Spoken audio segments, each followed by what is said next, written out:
Ayan, si Ronnie nagagawa ng paraan ngayon para sa hose na ikakabit namin dito. Dahil hindi magkasya yung hose saka yung mga gamit namin dito na couplings. May mga couplings kami. Meron kaming biniling couplings. Dala-dala namin. Ito yung couplings. Ito yung reducer.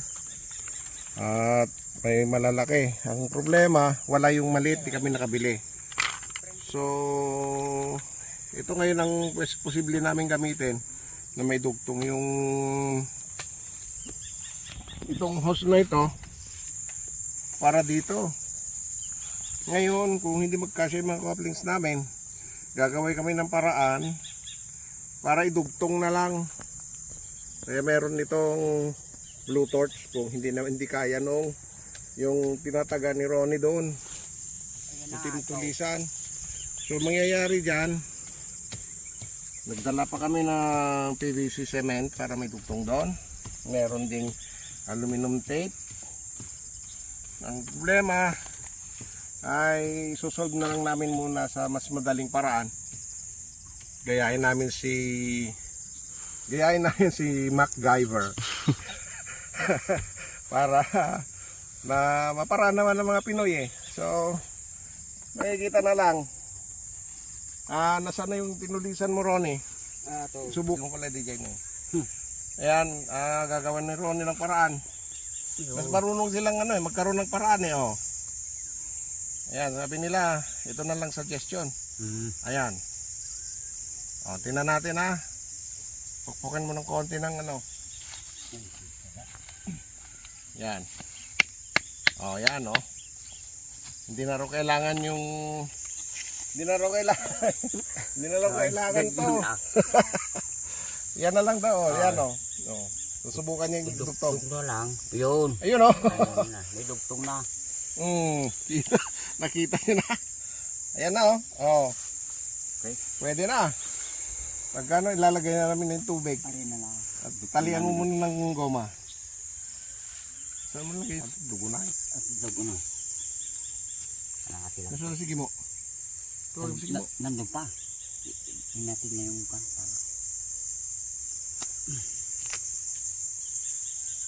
O yan na. Na. Sumarang ka. Oh, yan na ito. Ito na. Ayan na, tatalian. Tatalian na. Tali na. Wala na singaw yan. Wala na. Hindi nasisirit ang tubig yan. Hindi na singaw.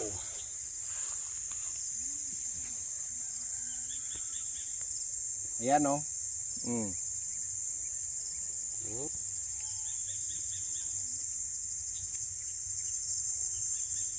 Paraan ito ng mga taga-bundok. Taga-bundok na rin ako kaya. Ayan o. Okay na. Ito. Basta laking probinsya, walang imposible. Yun na. Yun o. Bago. Pwede na. Bagong kahoy na ilagay natin doon. Lagay muna natin doon sa Bagong lastiko. Yan na. Pinupwesto na namin. Huwag mo na ikutin. Ako na mag-ikot. Sige. Para may straight yung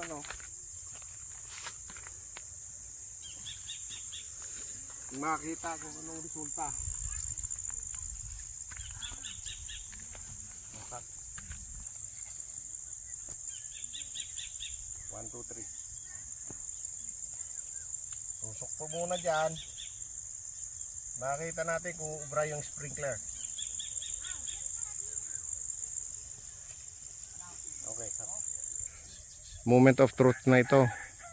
Malalaman natin kung palpak yung ginagawa namin o hindi. Kung successful, the best. Sabagay, dati naman na namin ginagawa ito. So, tingnan natin kung anong resulta. Kung okay o hindi. Kasi ngayon lang ulit na nagawa ng paraan nito.